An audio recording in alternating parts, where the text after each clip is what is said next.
Well, good morning, everybody, and welcome. Everyone that was at the dinner last night, I hope you had a good time, well rested and ready to go this morning. I'm going to start out with public comments. In the spirit of transparency and openness, the Board of Visitors has reinstituted public comment at each regularly scheduled full board meeting. Please keep your comments to 3 minutes or less. The board secretary will keep time and let each speaker know when they have 30 seconds remaining when their time is up. The first speaker is Robert Morris. Good morning. I know this is General Furness's first week on the job, so I just want to offer our support, and I'd like to have the opportunity to talk to you about some of the issues that have come up. I'll just say that the board's familiar with the First Amendment issues. I think this is an opportunity to fix those. It's a fight that never should have occurred. And I think that we have an opportunity to work on that. So I look forward to resolving that, getting it off the plate so we can deal with other important challenges. The second is a little bit on admissions. In May, we presented a cost savings and enrollment solution entitled Mission Ready Cadets. And that was based on an Army research project they spent over $1 million on. And it was a very concept when I listened yesterday to what General Furness raised this week about going after transitioning soldiers. Since May, we completed a 5-year independent study of admissions at VMI, using independent data and an analytic AI model that covered 16,000 application records over 5 years. 370-page report supported by about 59,000 pages of documents.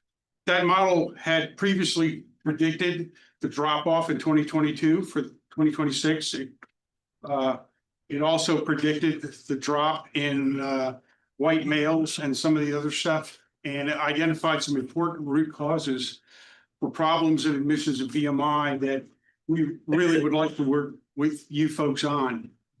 The second piece is, as I presented in May to the board, that veterans program that we had proposed. I'm currently working with the Department of Veterans Affairs on it. They're interested in doing it for other schools. Really like to have VMI involved in it. I mean, it's not a no-cost thing. This isn't a pitch for money. But I'm in discussion with the Department of Affairs on that, and I think that there is a way that we can use a warm handoff and other issues in other areas to really support VMI, and that's what the Army found years ago. And so, sir, I wanted to just give you a copy of it. And I'm available to talk directly to you on it at any time. I know you're drinking from the fire hose. And when I was on active duty, I had the honor of working with a Marine some of you may know by the name of General Al Gray. And he kind of formed some of my approaches in life. Some of them may be more direct than some folks are used to, but he always taught me that you need to go to the commander when he comes on deck and give him the opportunity for the expertise that he may not know, so he gets full situational awareness. So thank you very much. Thank you. Next speaker is Mr. John Reed. Good morning. I want to thank you for allowing me to speak to you this morning. Some of you may be familiar with my previous role at WRVA Radio, Richmond, which I could be somewhat bombastic, perhaps a critic of people all across the state, including our former governor. You certainly took up a great deal of time on my radio show, some of the things you were dealing with. I want to assure you that today I don't come with any animosity or hostility. I'm running for lieutenant governor. You may be aware of that. I'm in the process of traveling the state.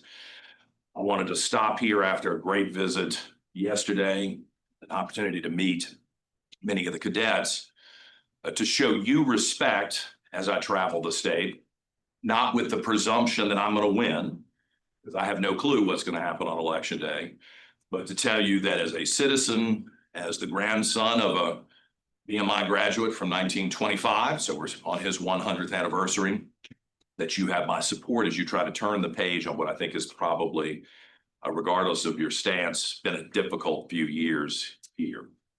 And I am saying the same thing to all of the institutions I go to around the state, again, not with the presumption that I'm going to be the lieutenant governor, but as someone who will continue in one state or another to be involved, that I'd like to see all of our academic institutions really recommit to intellectual free discussion, hearing from students all over the state that they are not empowered and feel suppressed in their ability to engage on most controversial topics of the day. Clearly, VMI is a different institution than UVA, William and Mary. You have different rules. There's a different obligation when you sign up here, but I hope that that will be at the forefront of what you talk about as you reestablish things here. I hope you will recommit to the honor system. I'm a St. Christopher's grad, not the same thing, of course, but the honor system at St. Christopher's has informed and instructed me as I have become an adult and taken on a number of roles across the country. And I hope that you will make a commitment to meritocracy. We are in a debate. Of course, whoever becomes governor will be the person to direct you, not the lieutenant governor, even if I'm lucky enough to be in that role. And you'll have to take instruction from the new governor. But I will be advocating against DEI and for meritocracy with the assumption that everyone can compete for the best that the Commonwealth has to offer. And I'd like to offer that to you as a goal that we should all pursue in the Commonwealth. Thank you for having me this morning. I appreciate it. The next thing we're going to do is hear from the core leadership. I think the administration really knocked it out of the park this year with the core leadership, not just the three gentlemen that we're going to hear from this morning, but really across the breadth and depth of the core. It's always refreshing. It gives us a charge to be able to interact. So with that, Max, I can start.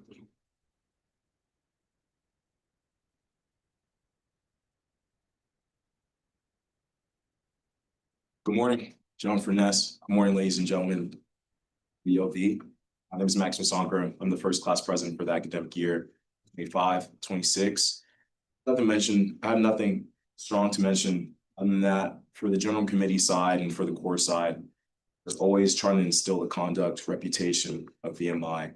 Something I'm trying to emphasize with the core, with my emails, with my example, is that it's the obligation of every cadet, regardless of class or rank, to take action in which the welfare, image, or reputation of VMI is in jeopardy. And with the general committee's mission, alongside the 9 members of the general committee, our mission is to instill conduct, protecting the perception system in mind. Key leaders, I've been in my position for 3 years now. I have the RCO, the Honor Corps president to help me out.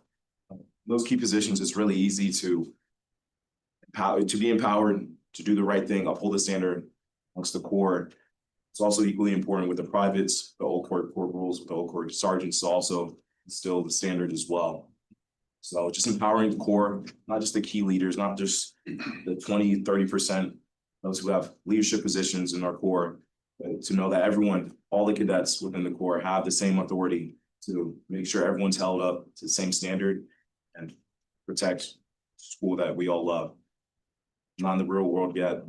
Mine's my life right now. I don't know what it's like out there, but I'm sure that all that we're learning right now in terms of peer accountability, peer leadership, they're all going to be pretty useful there. So that's all I have. So wrap it up. I'm honored to be here. I'm honored to work with these 2 gentlemen, my BRs. It's been awesome working with them. Excited to battle with the day. That's all I have. Thank you. Good job. I would like to point out and just inform everybody that Max, you're a full-fledged member of the board. We understand that you have many demands and priorities, but as engaged as you want to be with us, so you're more than welcome, and we'll certainly consult you on things of interest to us over the course of the year. Look forward to work. So, thank you.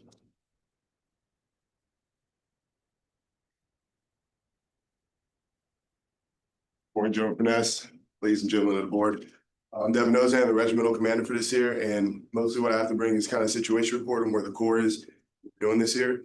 So this year, we really want to focus on the methodical approach to doing everything. When we do something, do it the right way the first time, making sure that we're rigid adherence to standards, getting cadet leaders at every level engaged throughout the Corps. Like I say, this year, I think we've been really successful in getting the battalion level leadership, company level leadership really involved in not only enforcing the standards, but getting them bought into what we do.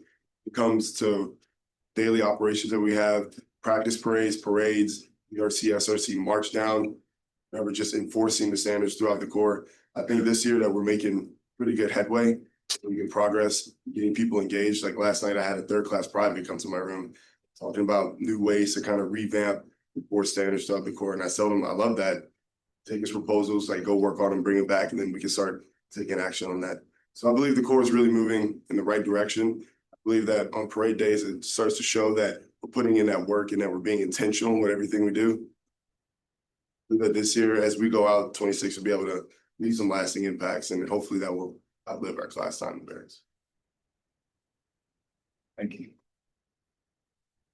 Kevin's commissioning Marine Corps, if you couldn't tell. Max is commissioning Air Force, and Grant, you can tell us.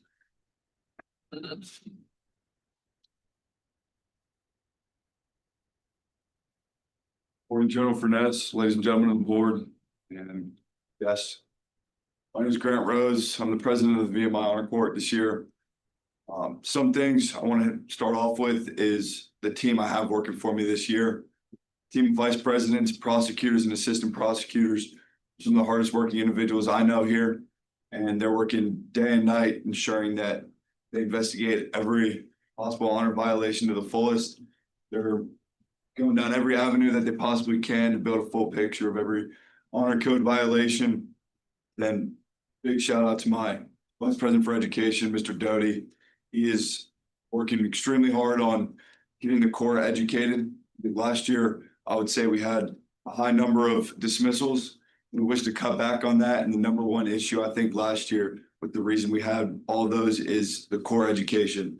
So the more we can educate the Corps and the more that we can be in front of the Corps and express the importance of the honor code, the importance of the single sanction system inside and outside of VMI, then I think that'll have even more buy-in from the Corps and result in less honor code violations and less troubles within the honor court itself. Like I say, the less I have to do my job, the Corps is doing a better job.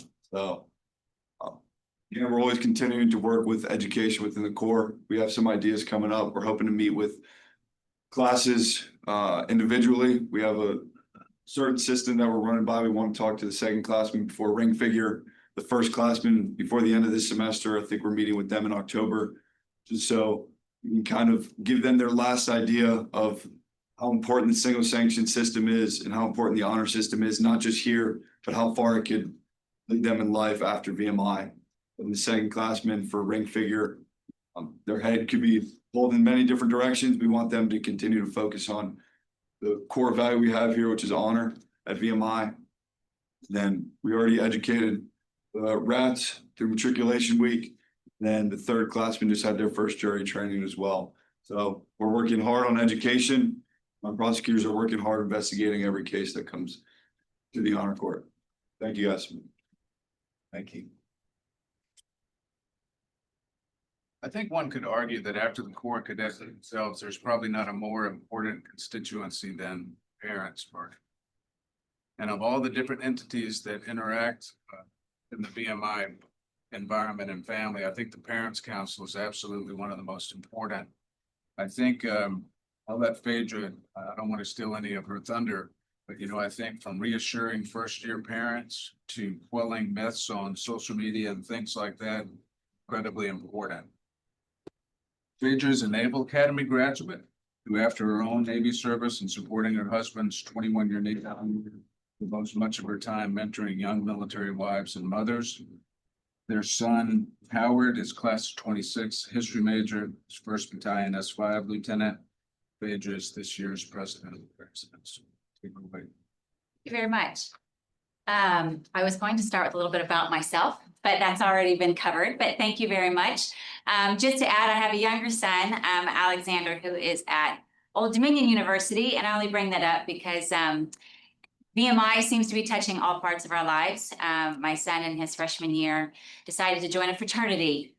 Unbeknownst to us, it was Sigma Nu, which of course had its historic start here at VMI. And it just so happens that last year, his pledging group decided to come to the headquarters to do their initiation the very same weekend that the class of 26 got their rings. So it's a very proud moment for me as a mom, and love seeing how VMI continues to bring our family together. I wanted to also point out our vice presidents, Jeff and Jenny Crenshaw. They are not here today, but I wanted to make you familiar with their names, much like the core.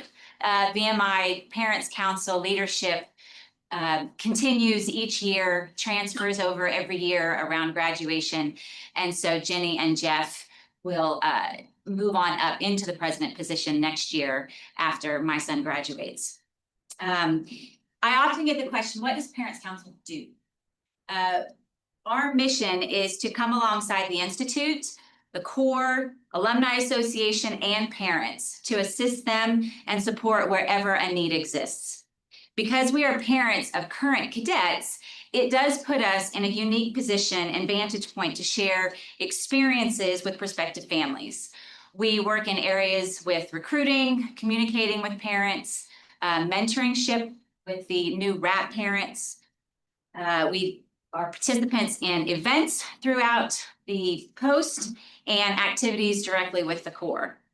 With regards to recruiting, members attend all 6 open houses that are held throughout the year here at VMI. It's talking directly with prospective parents, with the students that come, answering all kinds of questions that often only get asked from parent to parent, questions that parents sometimes just don't want to ask the Institute.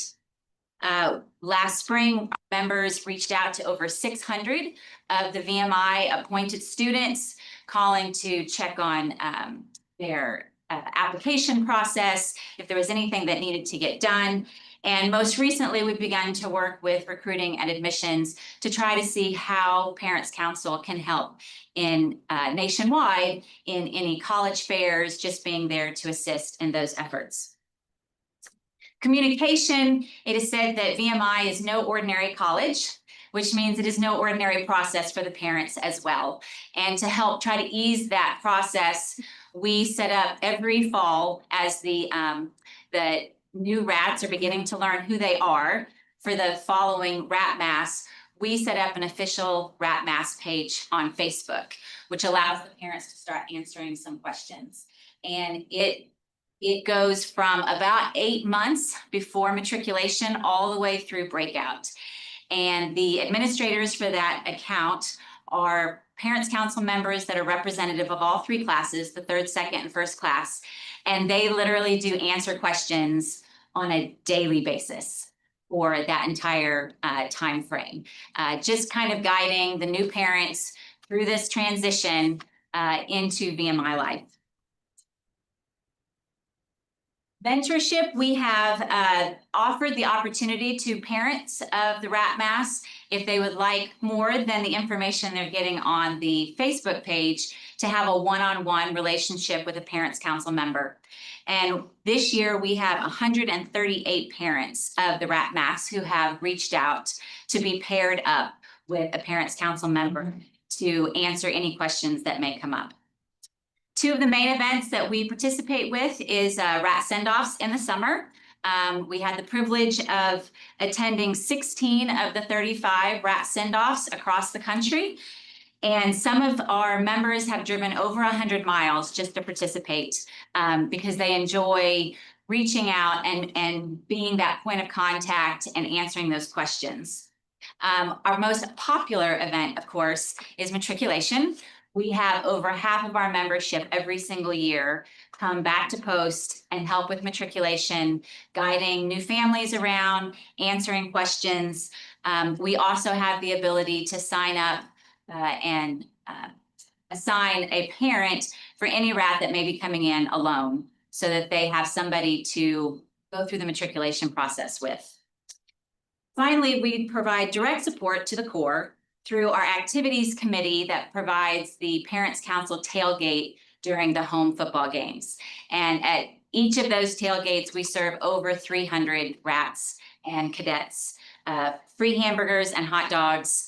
And in the recent years, we have also partnered with Parkhurst. So all of the primary food that we provide, the hot dogs, the hamburgers, those things we actually purchase through Parkhurst.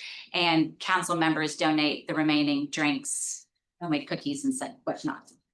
So in closing, I want to thank you for allowing me to come and share a little bit about what Parents Council does, to tell you about the fantastic parents I get the opportunity to work alongside.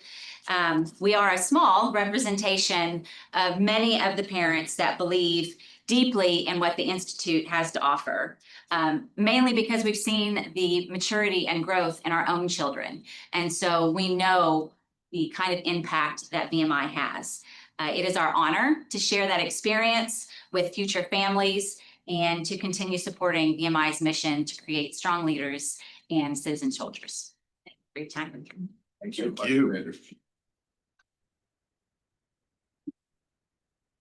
David Presnick. Thank you. Gentlemen, Mass Board of Visitors, thank you.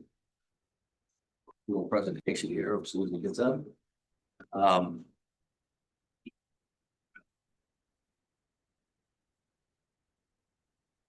So on this first slide, again, a lot of new partnerships formed here.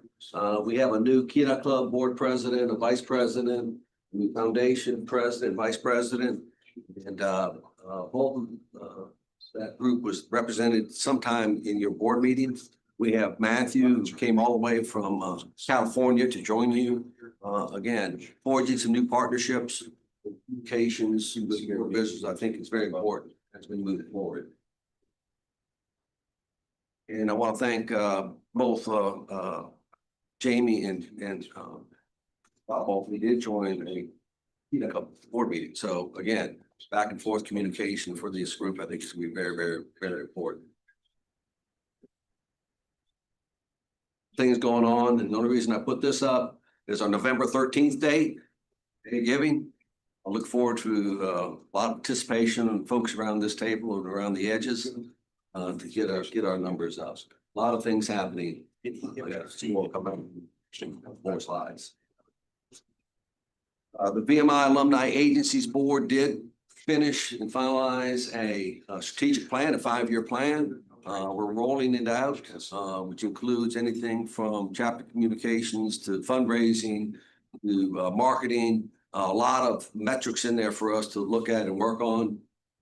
We'll be sending to you, the board, a copy of that as soon as we finish getting into its final form. A lot of work went into that, and I think it will lead us forward the next 5 years in fundraising and communications and things that we all are think are important to VMI.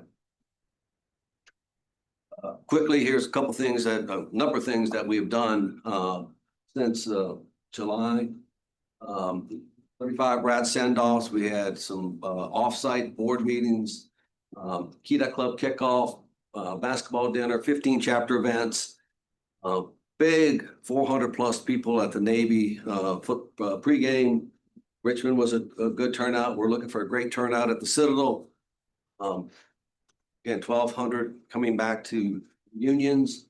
Alumni survey, if you haven't filled it out, please do. I think as Amy said in one of the other meetings, 2,000 seems small, but when you're doing a survey of what, 15,000, whatever, 2,000 is a big number.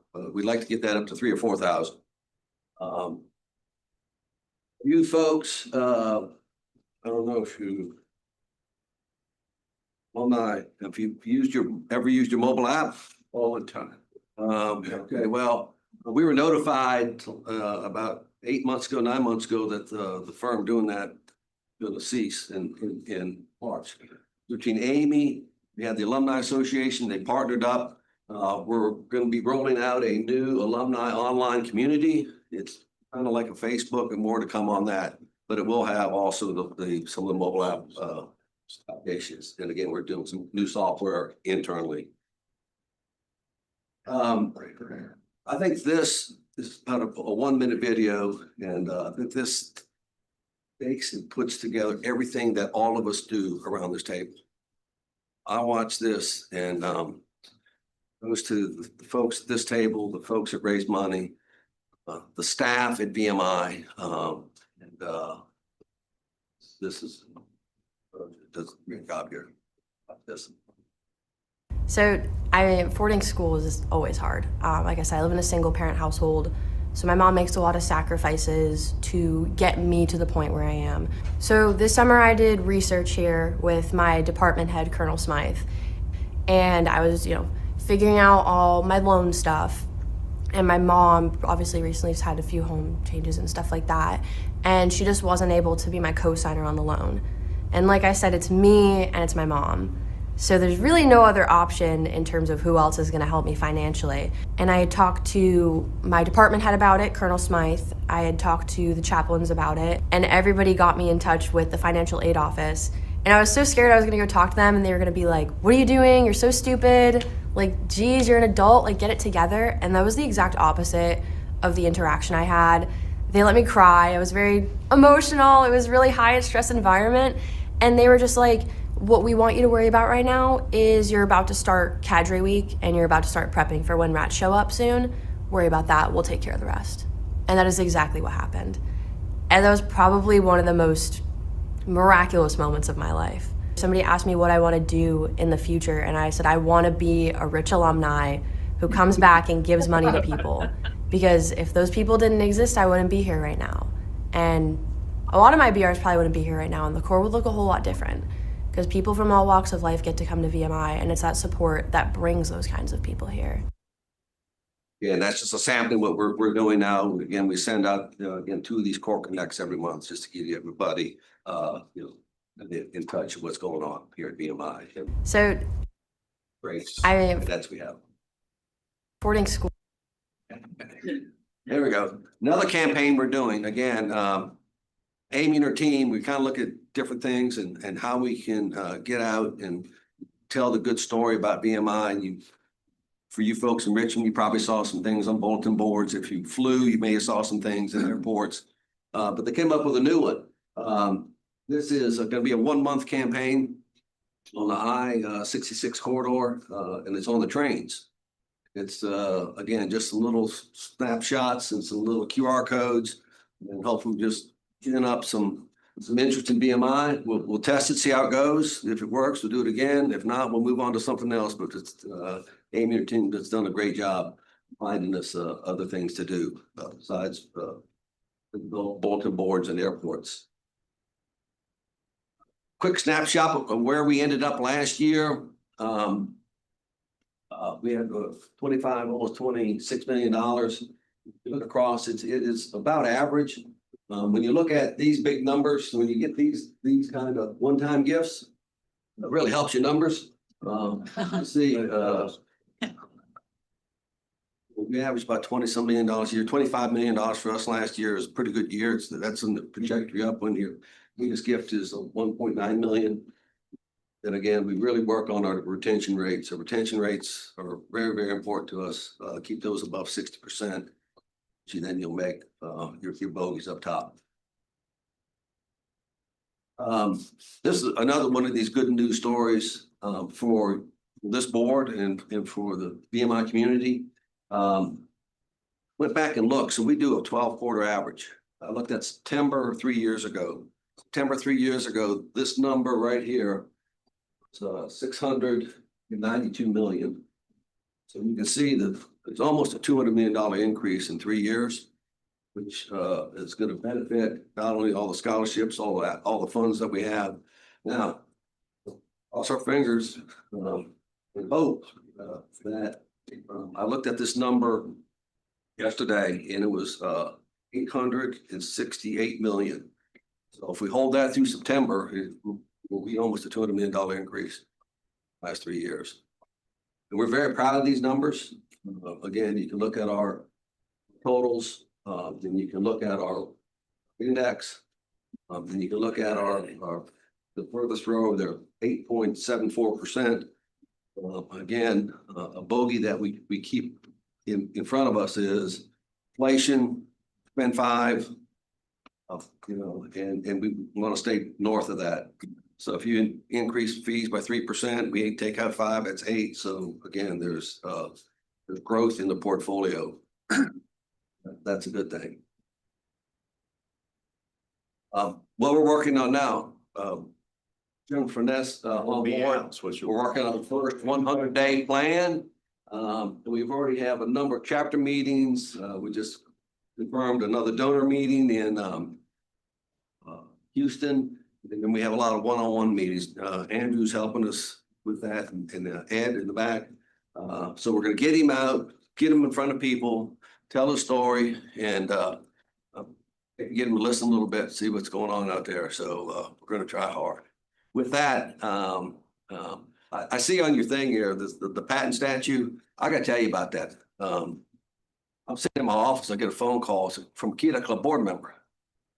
And he says, hey, I have a Patton statue. I want to give it to VMI. Whoa, we gotta slow down a little bit. And so I gotta get a hold of Keith, I get a hold of VMI, I got a hold of Dallas. Anyway, this thing went so fast forward. He said, I'm gonna take my truck, I'm gonna box up and send it to you. We're about paying for it later. And on the whole, I think Dallas got it on the weekend, right? I mean, it fast forward. And I was talking to him and he said, hey, but I gotta hurry up and close this up. My wife has questioned me. I'm getting all these calls from Mary. Well, Mary is the great granddaughter of Patton. And anyway, so he fast forwarded for us, and we think it's a great, the family thinks it's a great home for the statue. We hope to parlay that maybe in some Call of Duty stuff. They have a foundation, so our goal. With that, I'll take any questions. One question, what percentage of giving are non-alums? It's not that high, probably 5. Well, we take in parents, Single digit. yeah. Okay. Okay. What's interesting is Call of Duty, half that money came from non-alums. Okay. That's So we got to do a better job of getting that out in front of the alums. So, Okay. thank you all. Appreciate it. Thank you. Next item on the agenda is the consent calendar. Bill, would you please review for us, please, the items that are in there? Sir, there are 5 items on the consent calendar. First item is the application of the executive committee's decision moving Kate Todd from vice president to a non-alumni executive committee member. Second item is ratification of executive committee action to increase the athletic budget subsidy to $1 million from $750,000 based on FY27 projections that show operating this deficit $500,000 or less. Approval of the graduation list, approval of changes in the faculty, approval of the deferred compensation resolution that's in. Do any members wish to remove any items from the consent calendar? Moving the additional item, the swam into the consent calendar. We're gonna do that. Not, is there a motion to approve the items on the consent calendar? So moved. Is there a second? Second. All in favor, say aye. Aye. Opposed? The consent calendar is adopted. Now move into committee reports. We'll start with academic affairs. All right, in addition to the 3 items we just voted on, the Academic Affairs Committee had a very lively and informative discussion yesterday. We discussed the current state of academic majors, our core math requirements, and our current the 3 sequencing methods that we are currently using. We talked about our wonderful Miller Academic Center. It's fully staffed, which we're celebrating with them. They are doing a lot of tutoring, group study sessions, and the cadet academic recovery, which is providing cadets on the academic probation, the one-on-one counseling to help them get out of to get on a better path. They're also training, I think some people had talked about faculty advisors, so the MAC is also providing training and assistance to the faculty advisors so that they're better able to prepare our cadets. Our P Academic Excellence Fund Report, our 25-26 fund is supporting our C6 P chairs, 5 Jackson Hope chairs, as well as 11 cadet P scholars. In addition, we have the 2 P fellows on faculty, one's full-time and one's part-time. And we have 3 fellows currently enrolled in graduate school. For faculty compensation, we talked about our privately funded chairs, such as the P chairs, been so instrumental in moving VMI's average faculty salary from the 12th amongst the Virginia public higher education institutions to number 6, which is still short of our goal of number 5. But that has happened very, very quickly in recent years. So we're pleased with that. 9 cadets participated in the summer undergraduate entrepreneurship program this past summer. And then Colonel Escom reported on the 2 Pell initiatives from the Virginia's grant awarding by Chev, the first 3.8 million and the second was the 398,000. These grants have certainly helped us move from historically being deficit in our Pell eligible recruitment to now 25% of the core is at our fall census is Pell eligible Virginians, which is our highest percentage in VMI history. So Colonel Luna reported that they are working on studying the effectiveness of the high school GPA and SAT scores, and the combination of the 2 as predictors for first year retention. They're also studying the history of the SAT. They are looking at the effectiveness of the VMI math placement tests as a predictor of cadets' success. And they will be coming to us with a recommendation whether to change from the standardized testing or to require standardized testing in our academic process and coming meetings.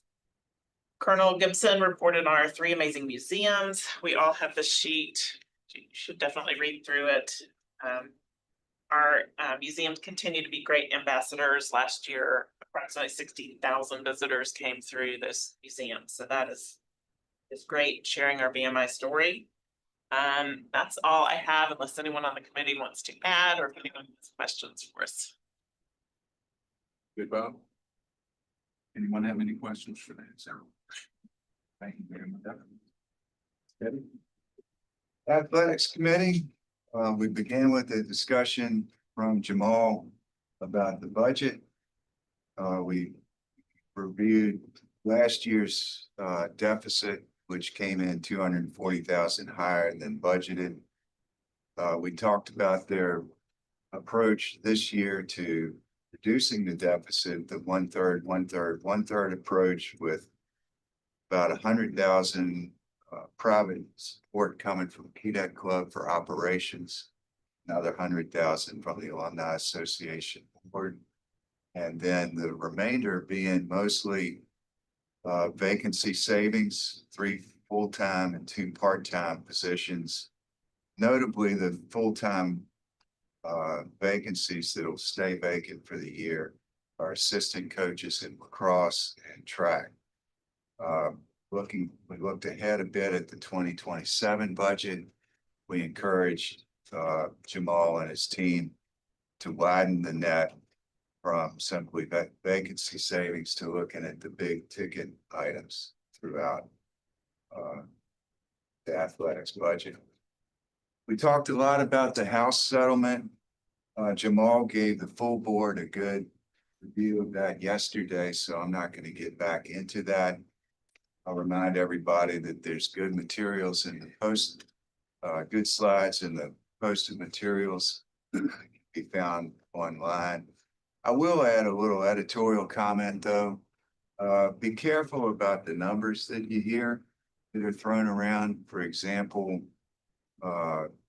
if we opt in, that'll mean 60 fewer roster slots. That's in my mind a little bit misleading and unclear. So just keep that in mind. We moved on. Jamal shared with the committee a rough draft of value makes impact. It's the athletic operations plan that Jamal and his team have been working on and reviewing the various parts of the VMI community. Often when we talk about athletics, we tend to compartmentalize. We tend to speak about one particular aspect of it and not look at the big picture. This is Jamal's approach of showing the big picture on athletics and what's important. I'll read the mission statement that's in here to you. Provide cadet athletes transformational experiences and opportunities through Division I competition while excelling academically, serving our community, and contributing to the development of honorable leaders for tomorrow. And I would argue with you that you probably don't find that type of statement in any other or very few athletic operations plans. Good stuff in there. It talks about priority areas, priority objectives, and measurements of success. And it has a January 2026 rollout target date. We talked about additional revenue generation opportunities, some new hires, Taylor Mendoza, head coach of lacrosse, Tony Skiles, head coach of cross country. And we discussed some conference realignment going on. The Southern Conference is adding Tennessee Tech. That's the first edition in more than 10 years. That'll happen next summer. And Jamal, can you comment on the swimming and diving, men's and women's moving to the Northeast Conference? Yes, the swimming and diving team is currently in the America East Conference and have a great opportunity to move to the Northeast Conference from a competition standpoint. Had a chance to speak with Coach Stacker, and we feel that this is a great future for us. So we plan on moving the swimming and diving team to the Northeast Conference in the future. So great opportunity for VMI from a competitive level, and it is where we're trying to go. And that'll happen next summer as well. Yes, sir. Thank you. But Jamal, Isn't lacrosse in the Northeast, or do we? yes, the lacrosse team is currently in the Northeast Conference as well. Yes, sir. Thank you. That's my report, Mr. President. Thank you, sir. Anybody? Heels or audience? Let's just go back. I would just say everyone around this room knows some corporate people that we could encourage to join the ranks of sponsorship. Our corporate sponsors, the guy's doing a great job, but everyone in this room can touch elbows with a personal friend that has money that they can put into this group. And we need better, stronger, more aggressive corporate sponsors for our athletic group. So homework, everybody go home and make a call, make a brainstorm. Call Jamal, let's reach out to these people and let's get some real money in our corporate sponsorships for athletics. And if you don't, you have to answer it to Nancy. And good luck with that. Good ad there. Thank you. Yes. Oh, go ahead, go, yeah, you're Excuse. excused. Ladies and gentlemen. Good morning. As always, there was a robust discussion at the Audit, Finance and Planning Committee meeting yesterday, led by myself and Dallas's team. The first order of business, I have to get approval of a 6-year plan. The 6-year plan is mandated by the Virginia Higher Education Authority Act 2010. Before I ask for the approval, I want to go over a couple notes, and I recommend that the board members, if you haven't looked at it, to read it. It's on board right there. The projection for enrollment in FY 27 is over 1,600 cadets, and in FY 28 is 1,700 cadets. The proposal is for an increase in tuition fees in FY 27 to 2.9%, and in FY 28 to 2.9%. That is for Virginia residents. For non-Virginia residents, the increase for those 2 years will be 3%. And the proposal calls for a salary increase of 2%. And major cost drivers in the plan is utilities, which is projected to increase to 4% in the next 2 years. And of course, healthcare that should grow to 1%. Mr. Chairman, I'd like to ask for approval for the plan, for the 6-year plan that's required by the state statute. There's a motion on the floor. Is there a second? Second. All in favor, say aye. Aye. Any opposed? Motion carries. Just to complete some of the other high issues on in the committee. As we mentioned, the last couple of years and everything, we're facing some major challenges in not only the number of cadets that are going to come into VMI, but everything. As we've talked for, the operating budget is not in bad shape because I think Dallas has got a great handle on it, but there are some challenges. We've talked about the athletic budget and some of the issues there. One of the key issues is that we thought we'd be over 500 cadets coming in this year. We only brought in 471, so that is definitely a hit in revenue. One of our biggest concerns coming up, and I know the general and his team are going to work on it, is getting to the General Assembly, expressing our goals, and getting us back on track for that. One issue that it's a good news, bad news story. The Sept program that for veterans, we have currently 83 cadets that are on there enrolled in VMI. That's good news. We have veterans that are in here. The only thing we're getting paid for is room and board, not tuition. So there's a cap there. So we always continue to do that, but that program will continue to grow in the years ahead as we have more veterans leaving the services. The 3 major projects that we're looking at right in the coming years is expansion of the Nicholas Engineering Building, of course, Moody Hall, and the Clee Phase 2. When we talk about some areas of need that we're going to go, we need to look at cutting back almost over $2 million. And Dallas's team are well ahead of the game at this time of year right now and finding those savings. One thing that we stressed when we talked about those savings is don't hurt the cadets. There's things on the fringes that we can go after. It may hurt, somebody's parking space or something like that, but the intent is not to dampen what happens in the barracks. We had a great brief by Lee Clark and his auxiliary services. They're doing an amazing job. One of the requests is to do a short video because I don't know if people who don't understand the amount of laundry, just one of the things that goes on, how many, the cadets, how much we feed them. And it's amazing. For anybody who's interested in around in the area, there's going to be a tour of the auxiliary service on the 30th of September, and you're more than welcome. As Nancy talked, I guess Keith Gibson, he tries to get on both committees. So he also briefed the audit finance committee, but he's doing an amazing job. And like I said, over 65,000 visitors last year.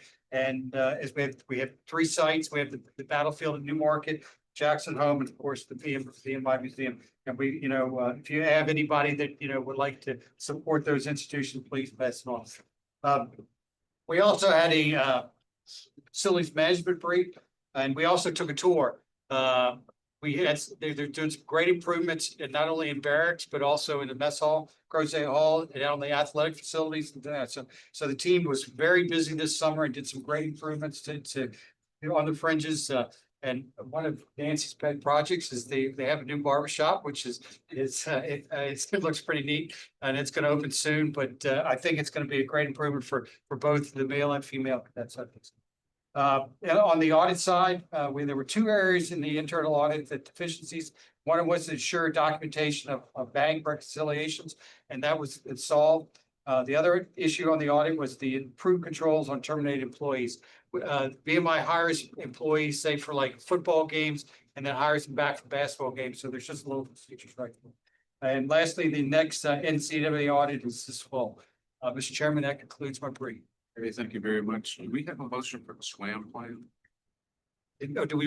I didn't know I had to bring that up.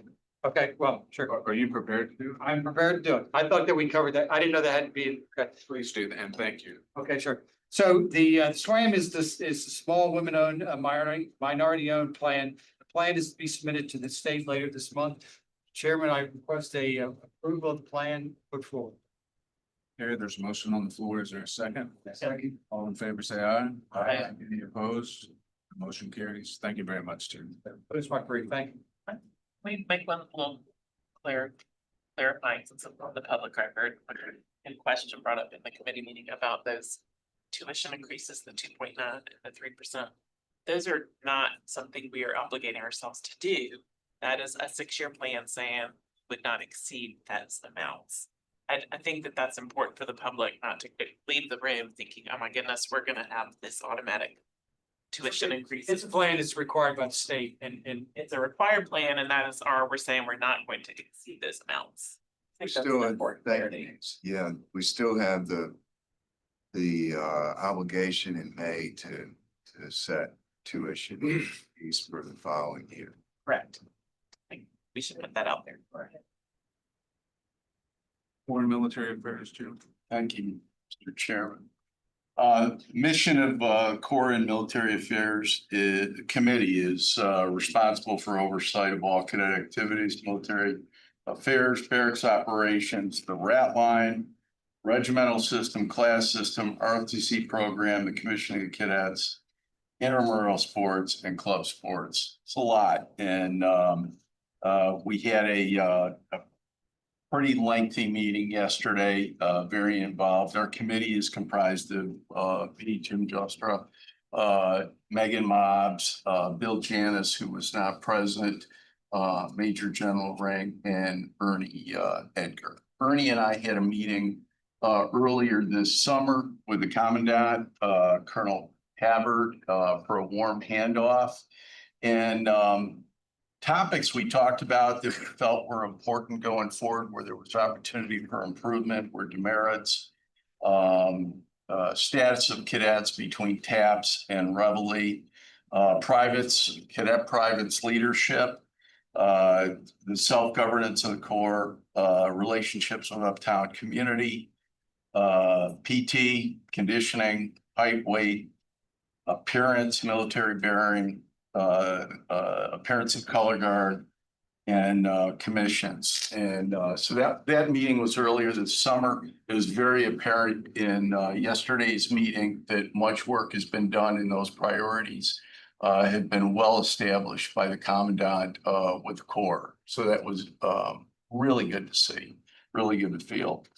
We'll start off with commissioning, and the current forecast for the Army for this year's 93 active, 17 reserve for and 139 for next year. For the Marine Corps, 25 for this year and 27 for next year. The Navy 14 for this year. I believe it's 31 for next year. And then the Air Force was a little bit disappointing. It's 14 and then 9 next year. 14 U.S. Air Force and then Space Force 3. And for next year, 9 and 3. And we had some discussion talking about other schools and what their allocation was. And we did some quick math in terms of looking at our allocation versus the size of our Corps, and it would seem that we're getting a little bit shortchanged there. So talked to Colonel Steele, who is the new head of the Air Force ROTC program. I like his name. I think that we have some opportunity there. He does too. He's committed to it. And so we're going to have to work that problem. But our Air Force ROTC program here and the leaders that this school has produced for the Air Force, we deserve a much larger percentage than what we're getting now. And at the next board meeting, we'll give a progress report on that, but I'll also talk a little bit about the history of the Air Force from here, because there's some amazing patriots, veterans that have served this country from the Air Force, from VMI. So we need that. Some of the highlights from the summer, Marine Corps did some training at Smith Mountain Lake, fire and rescue training, small boat piloting, There were summer programs, cruise, that type of thing, pretty standard. And our cadets did well in those programs. In terms of commissions also, let me mention the Marine commissions and the Army commissions were the largest. That provides those outside of the academies for those commissions. With the Army, this summer, we had a Ranger Challenge and also this Cambrian Patrol, which it's a British program. It's an elite program that we participate in. I gotta say this, the class of 26, my class is the class of 76. So we're the 50-year class related to them. They were short on money. I got a call last night from our class agent. Our class president was already on it. We've covered the cost. So that's done.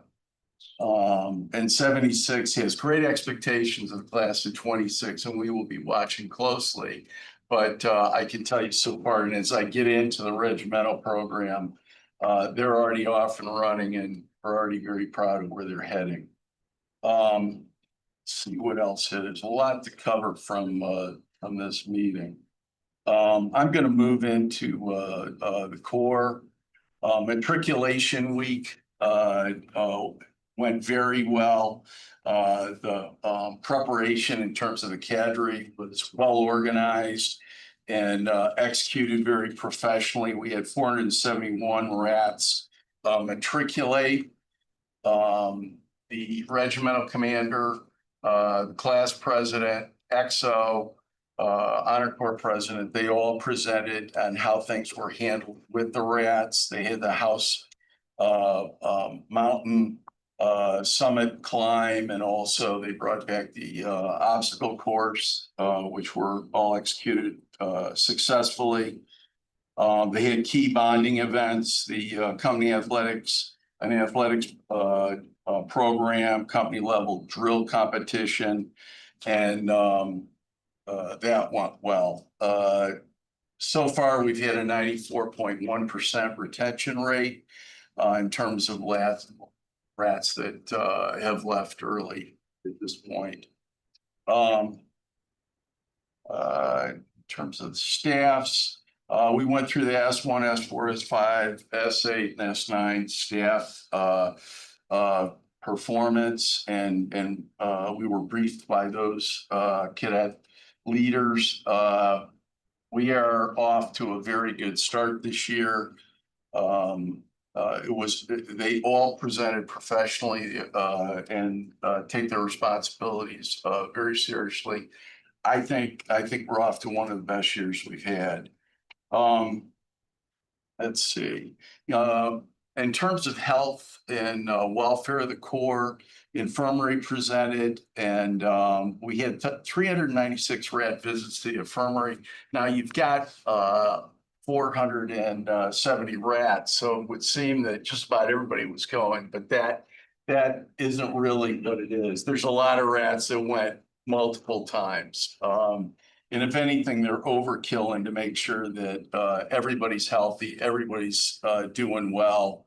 And most of the treatment that was provided was relatively superficial. And they got a little air conditioning when they were down there. The Center for Cadet Counseling, there was some counseling events, 20 interactions with cadets, and that tracks similar to past years, so that was good. We had an excellent briefing by the chaplain and his interaction with cadets, and how he talks about pastoral care, also ministry support, and Kavu, one of our favorite members of the administration. And how he's about 3 years old, so he's young, and he's been really good for morale and good for people that are under stress. So that's been successful. In terms of discipline, in the Corps, the Commandant, working with the regimental staff, has implemented a very effective program, and we're already starting to see some improvement in terms of dress and appearance, room standards, drill and ceremony. And anybody that's been here early in the morning and has walked around post, you're seeing all this additional physical activity in terms of any remedial training to get cadets up to speed in terms of those that aren't meeting standard. I think that about covers it. Any questions? Question about the Navy, their projected. Yeah, Not read type is or help us. well, They come up with those projected numbers for the future. that's what they're telling us at this point. So I would have to say yes, but And that would be the Yeah. folks that they have tracking towards commission, either under contract or getting medically cleared for contract. So that would be their contracting and shipment numbers for next year. I will say they reported out, again, VMI within the Navy ROTC continues to be the #1 in the nation for producing Marine Corps second lieutenants. #2, producing ensigns, the Texas A&M. Army ROTC continues to lead the nation relative to commissioning, as we talked about. Bring the Air Force ROTC really back in line, there's numbers nationally. yeah, just as a point of reference, Texas A&M's got a corps of about 2,500 cadets. And they're getting about 75 allocation for Air Force commissions. So we got about 1,600 and we're only getting like 17. So that just doesn't make sense. I think part of it, if I may, is just you have to convince young men and women that this is an option that they want to pursue. And so, for me personally, I'd like to set a high goal for commissioning here. I mean, I think General P had 70% as the grand target. I think that's unreasonable.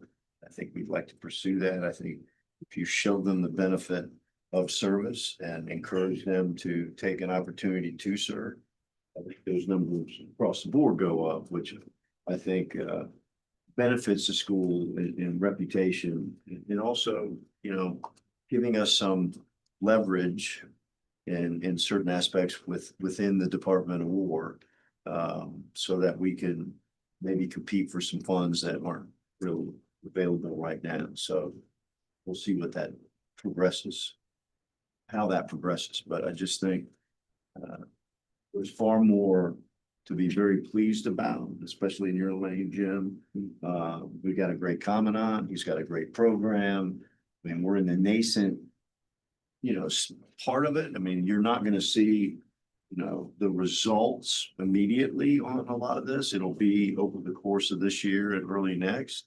But everything that from the fitness program to the, your fitness probation and what we would call remedial PT, nutrition, weight control, and then all the things that the junior leaders are doing for good order and discipline, personal appearance, deportment, they're on it.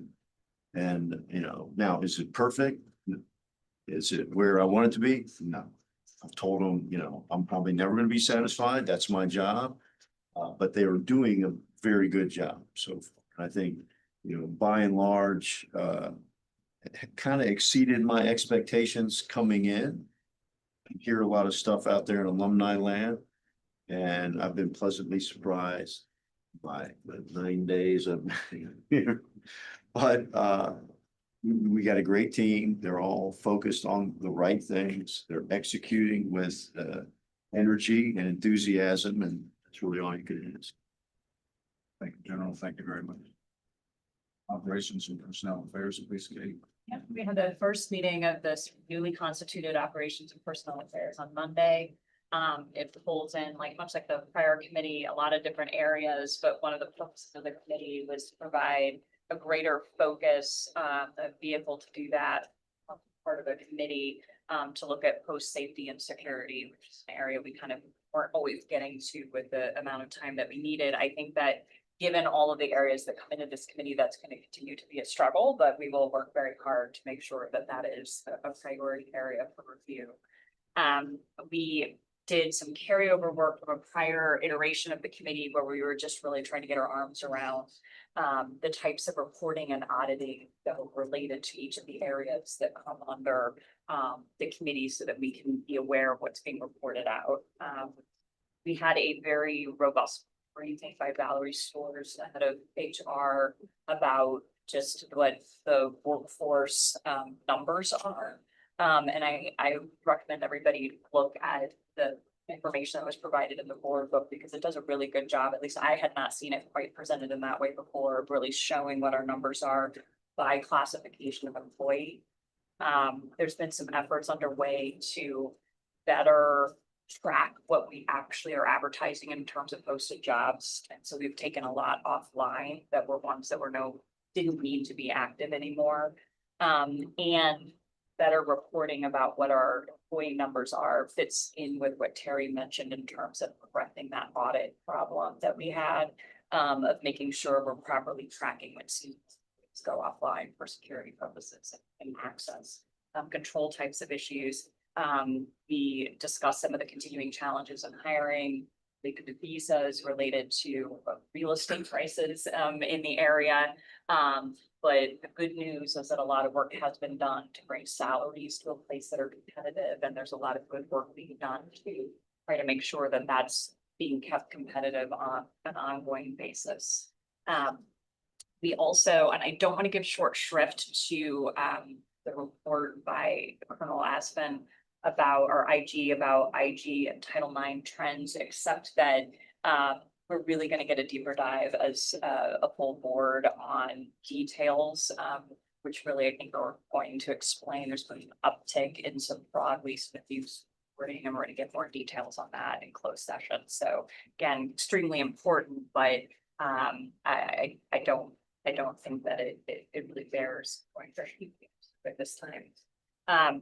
We then got an operations overview through a combination of Chief Marshal, Chief of Police, and Colonel Bissell. And that did a really good job of, obviously, as important as ever to understand that people are constantly working on what our post-security looks like.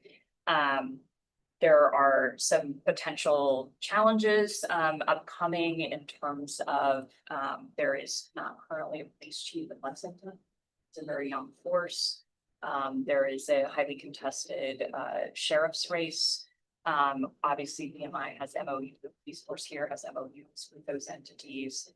And the number one theme that comes across anytime you hear Chief Marshal talking about his work is just how interactive it is, not just with the geographically contiguous forces next door, city, county, but really across the state and with other universities, and the ability to, I can discern that a substantial part of his day is put into those relationships, and the ability to be able to upsize for our needs when we have particular visitors, VIPs, particular events, but then we're also providing support to George Mason, University of Virginia, and others as are needed. He did speak to the committee regarding active shooters. They're constantly looking at prior scenarios and trying to figure out what can be done better and how to make sure we're the sharpest we can be. We discussed a lot of the physical work that has been done, and obviously we got tours of full board.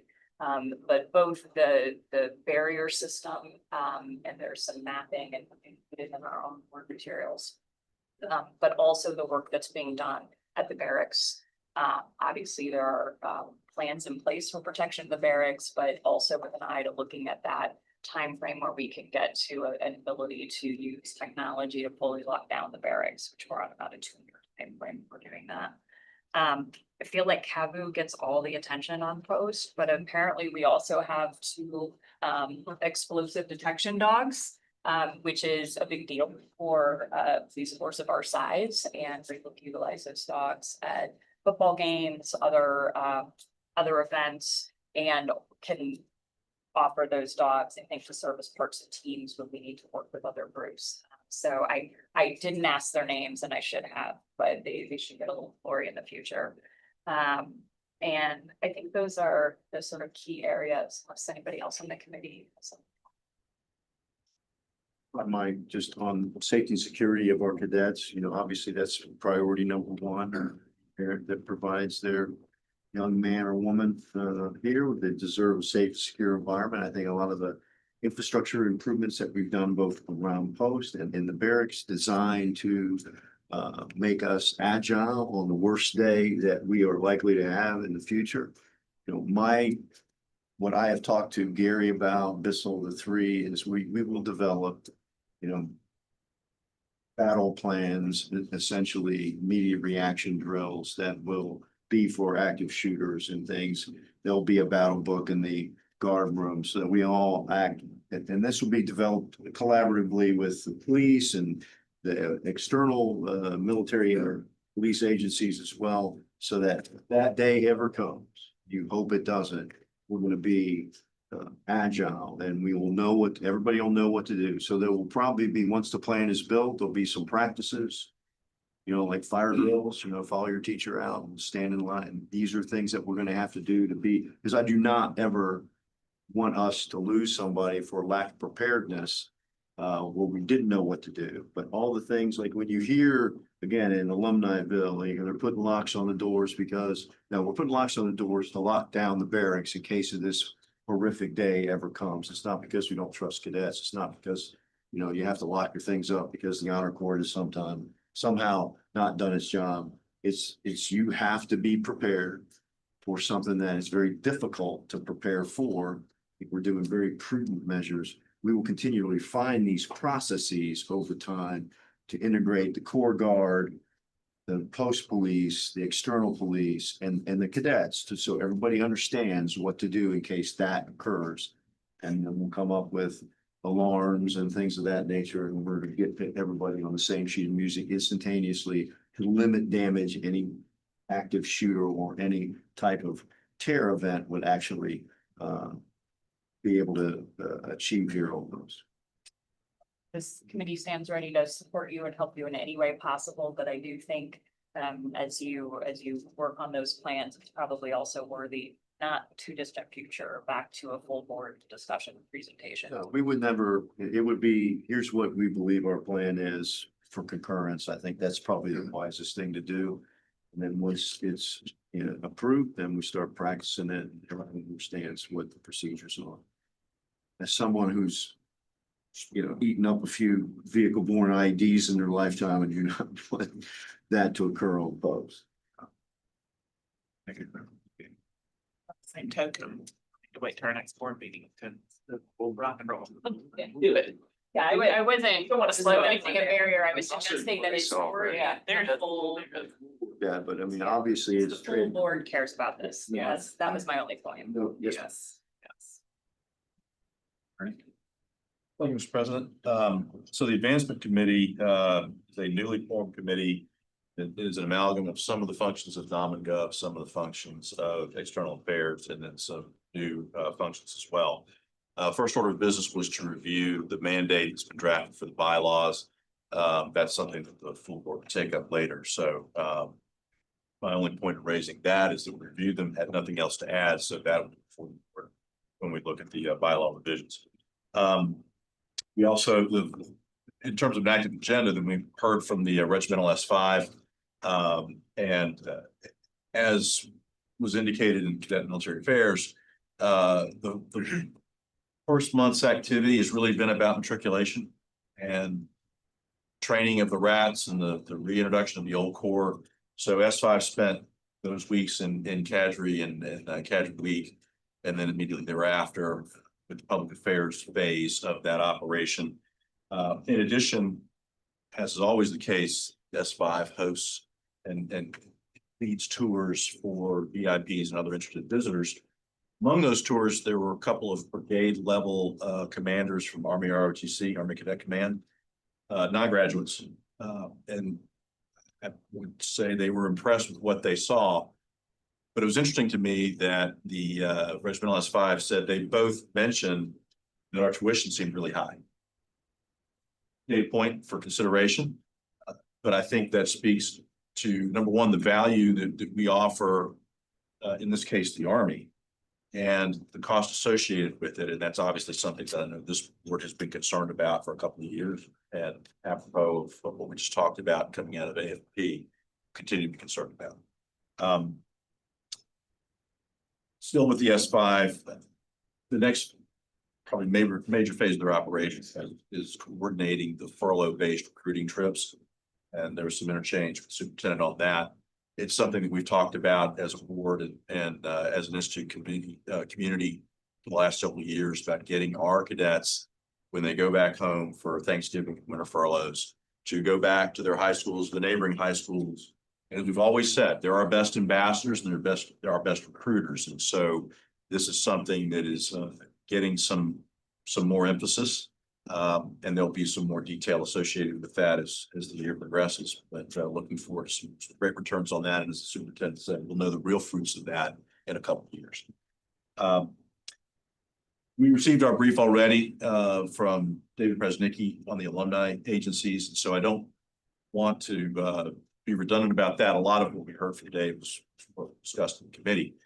I'll highlight a couple of things though. If you look back at the slides, he said there's a seat for a board visitors member to sit on the alumni agencies board. And his slide said that's TBD. Since the slide was put together, Jamie and I have talked, and I will fill that seat for the balance of this year. And then we'll see, what, if anything, we need to do when the new year starts July 1 next summer. That's, I think, in my mind, that's pretty important role to fill, because that is a communication conduit between the alumni agencies and this board, both to communicate our priorities over the agency boards, particularly where we need private support most, but also to get their feedback back to us as the governing board for the institute, and continue to foster that symbiotic relationship. We spent the rest of our meeting talking a lot about communications, and it's important to stress here that there's really two communication nodes that we have. Our institute communications team under Colonel Sherry Wallace, and then our alumni agencies communication team led by Amy Getz. And they are very complementary. They're two different groups, but they coordinate their messages on a regular basis. And so there's been some conversations that we've had as a board about what is the theme, what are we trying to get across? And I think you saw it up on the slides, but to reemphasize, we're no ordinary college. Heard that from the president of the Parents Council. And we don't do ordinary. And so those themes are what's going out. You saw some of the literature that's out there. You saw the mock-up of the sign that's going to be on the Metro line, the Metro, I guess, silver and orange lines. And so in that respect, the messaging is right. And there's lots of sub campaigns, if you will. So there's IMVMI, which is the Institute communication, where we see and hear from cadets, as we saw a sample a moment ago. And then there's YIVMI, which is through the Alumni Association, and it's often alumni speaking about their experiences as a cadet, why they give back and the ways that they do that. I'm learning a lot about communications, I'll be frank, and I think there is a lot of science to it with social media and AI tools that is emerging and moving very fast. And there's also a lot of art to it in assessing what works and what might resonate with the audiences that we're looking at. And it's fair to say that our respective communication teams have primary and then secondary audiences, and they're different, but again, complementary. So as we are, our visitors as an advancement committee, evaluating how that's working, there's going to be a lot of, I think, good dialogue. What's hitting, what's not hitting, where do we perceive needs, what are unaddressed markets, whether it's communication or recruiting, what have you, that we need to pursue. And I look forward to that discussion as we go forward in the coming months. The last piece that is the important coordination role is with the alumni agencies. In terms of alumni engagement, again, we've heard a lot about that. That is something that I think we'll speak more in the next board meeting about. Much more on the communications and marketing this time around, but I look forward, particularly after we've had a chance, for us to hit the road, to get some feedback and see how our alumni body is feeling in different parts of the country to different concerns. The last piece of the agenda is part of the mandate of the committee is certain institute awards. And I'll be prepared to speak in closed session on that, so I'll defer that part of the conversation to that. And so subject to any questions or any adds from the rest of the committee members, Mr. President, back over to you. Well, what I would like to add to that is, if protection of the force, security of the cadets is job one, it's any commander's job one. My number two job is head recruiter, and getting people in that barracks that are qualified to be VMI cadets. Okay. I understand that because it's the largest funding stream that we have is cadet tuition and fee that comes into the budget. And when you have a decrement that's unanticipated, it's a big hole in the budget that everybody has to scramble now to fill. I've only been here a week, but I get it. Okay. I was a recruiter for the Marine Corps. I'm just let everybody know. So I have witnessed through marketing and the two, institute side and our alumni side, our Office of Strategic Enrollment, admissions, and retention.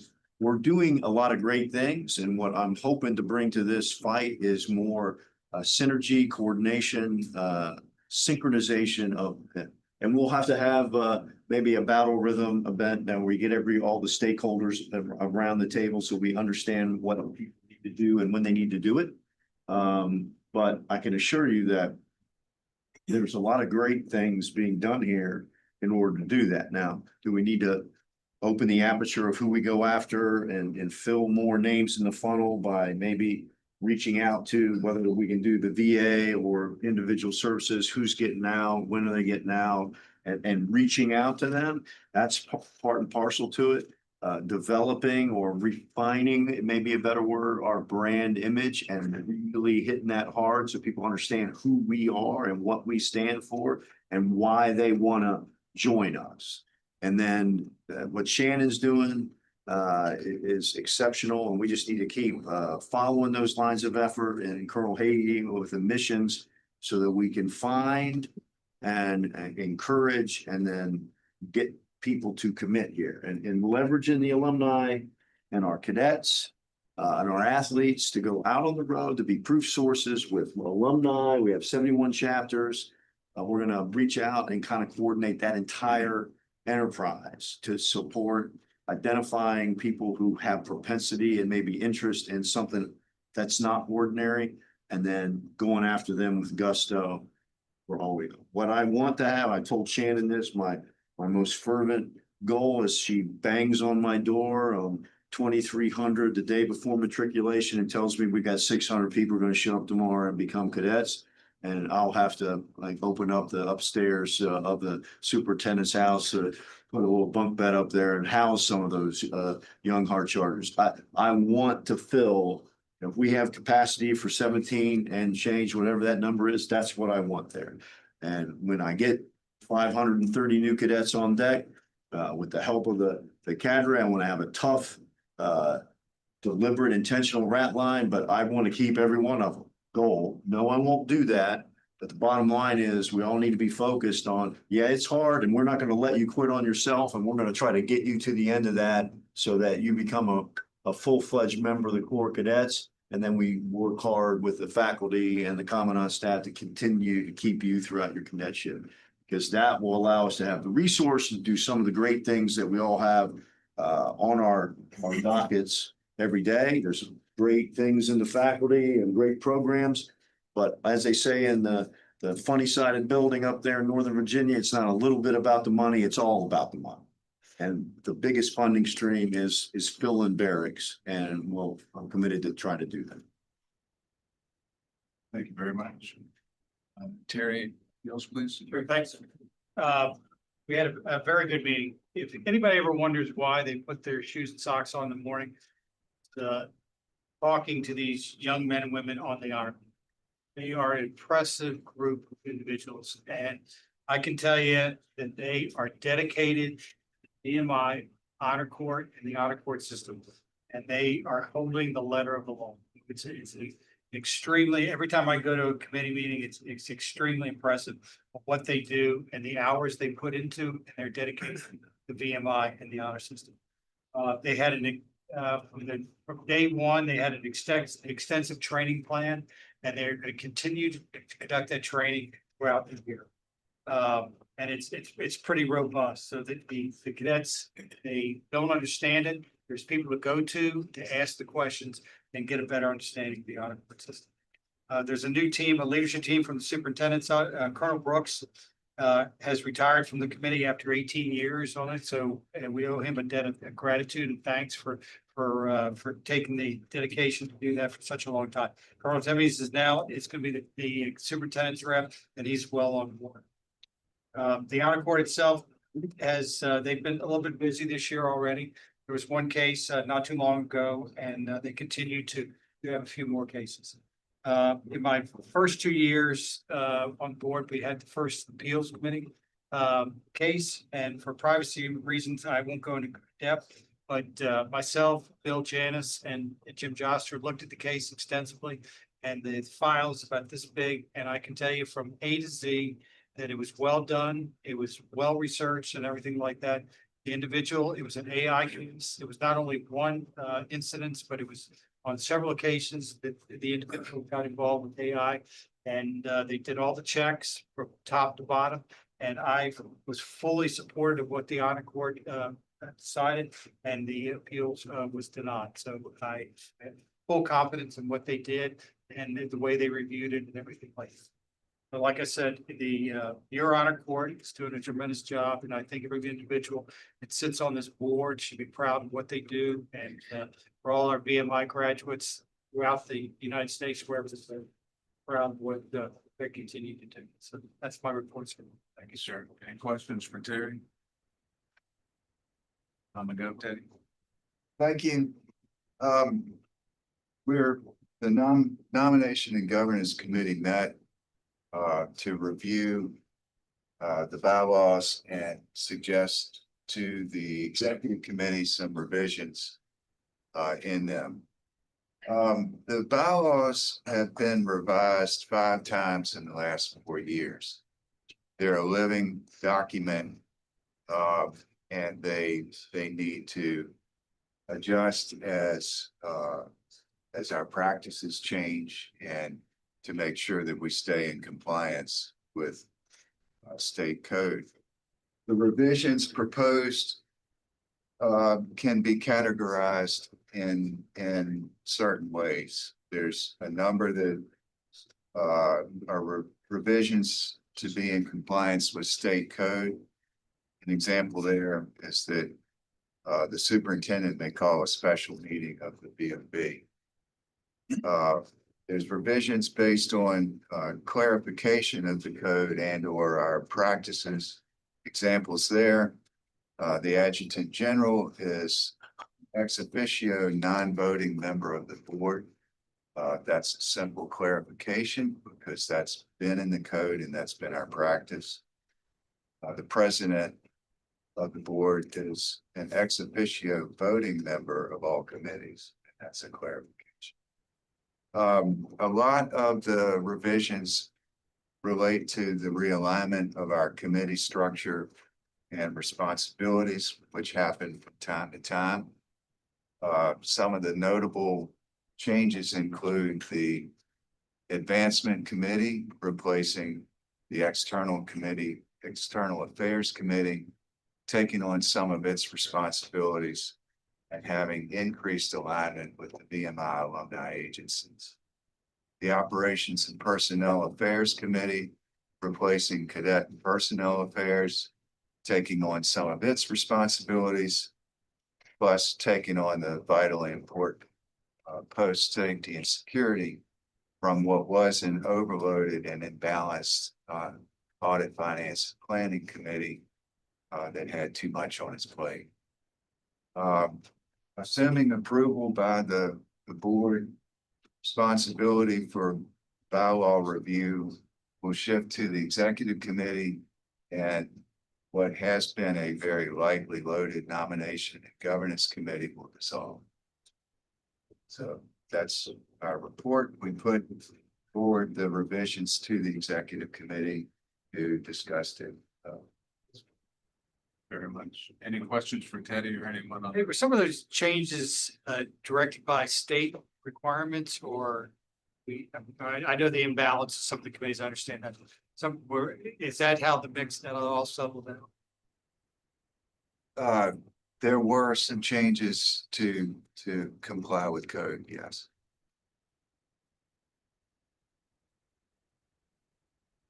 Okay, I'm gonna make a motion on the new bylaws. Proposed bylaw changes bring the bylaws into compliance with state law and reflect the board's new committee structure.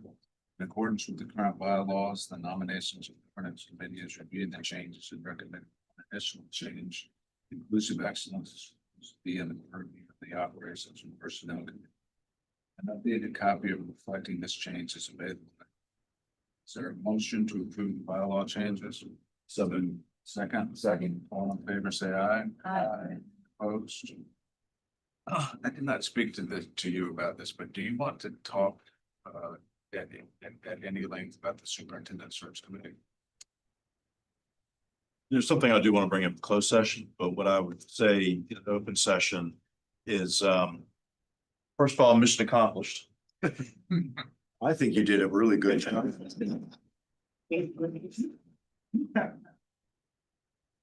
But what I want to say on the record for everybody to hear is, first of all, how humbled I am by the committee that we assembled and the experience and perspective and thoughtfulness that all our committee members brought to this process. And frankly, how proud I am of the job that collection of devoted individuals did for the benefit of the Institute. As has been said separately, but I'll just recap here. It was a very intensive process from a time perspective. There was a lot of personal sacrifice in terms of devoting hours to the role as we went from constituting the committee and then getting a search firm on board and then having sensing sessions here on post to then put together a position description and begin the recruiting process, culminating in interviews and then ultimately the selection. Our search firm, and I'll say this again, I've said it before, did a tremendous service. And I don't think we get to where we are today if they were not part of the process, providing us guidance, professional opinions to direct our thinking, frame our discussions, and frankly, do a lot of heavy lifting in terms of the recruiting of the individuals who ultimately were considered as we went from a larger to smaller groups and helping us with the interview process. One of the things that the search firm told us is that their objective was to make it a really hard decision for us. And by that, they meant a lot of quality candidates. And I say this again with great humility and gratefulness to all of the individuals who applied for this role. I'm grateful for their interest. I'm grateful for their willingness to serve the Institute. And I want to convey again, at every step of the way, committee had to make difficult decisions as we down selected the various candidates. But I want to stress that every person that we considered was eminently qualified, had brilliant professional qualifications and career achievements to get to the point where they were in the process. And we had hard decisions to make, and that's the mark of a good search process. And so with that, I'm grateful that General Furness has accepted the appointment. And I just again want to thank everyone who was involved in the process for their commitment and sacrifice to it, because I think we reached a great result. Can I add one? I know it's been said, I think, at each time that we've talked about the process, but so I want to add it back in, which is my recollection is the search firm commented multiple times that the amount of community input that came into the process was higher than they had ever seen. Which I think obviously reflects what we want out of our alumni and out of our cadets. And so part of that heavy lifting that search firm did was get that information to us as people who were serving on the committee. And so that was a critical component. And I really want to just thank everybody who took the time. You get lots of surveys and lots of questionnaires, and you're never quite sure where things are going. But I'm highly appreciative, particularly someone who was a non-alum, that as many people, both outside of post and inside of post, as listening sessions, employees, et cetera, engaged in the process. Appreciate you underscoring that, because that's an. And I'd like to compliment Ernie on his leadership with this process too. It's as good as I've seen in my entire career. It was well organized, it was consistent, it was thoughtful, and there was extensive discussion as we looked at each candidate, and it was done extremely well, but it was led well and it was coordinated well. Thank you very much. Sorry. Anything else on this topic? All right, we're getting ready to go into closed session.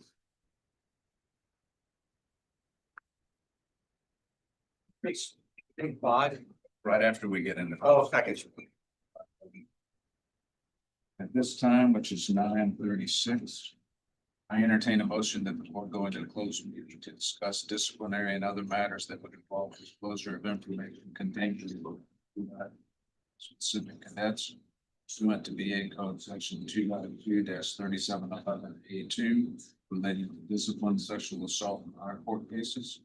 Consultation with legal counsel regarding specific legal matters requiring legal advice by such counsel pursuant to VA Code Section 2.2-3711A7 and actual probable application of the Institute. Consultation with legal counsel regarding specific legal matters requiring the provision of legal advice by such counsel pursuant to VA Code Section 2.2-3711. And second, all in favor, say aye. Aye. Session is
Closed session has ended and the board is now in open session. It is now 11:10. During this closed meeting, the board discussed only public business matters lawfully meeting under the Freedom of Information Act. Those public business matters identified in the Washington meeting for a closed session. I ask for a motion to certify the closed meeting. So moved. Second. Second. All in favor, say aye. Aye. Any opposed? Mr. Edgar. Aye. Mr. Gottwald. Aye. Mr. Jostra. Aye. Mr. McKnight. Aye. Mr. Mobs. Aye. Mrs. Phillips. Aye. Mrs. Todd. Mr. Nimitz. Aye. Session is certified. I ask for a motion that we adjourn. So moved. Second. All in favor, say aye. Aye. Thank you. We stand adjourned. Gotta click on the draw.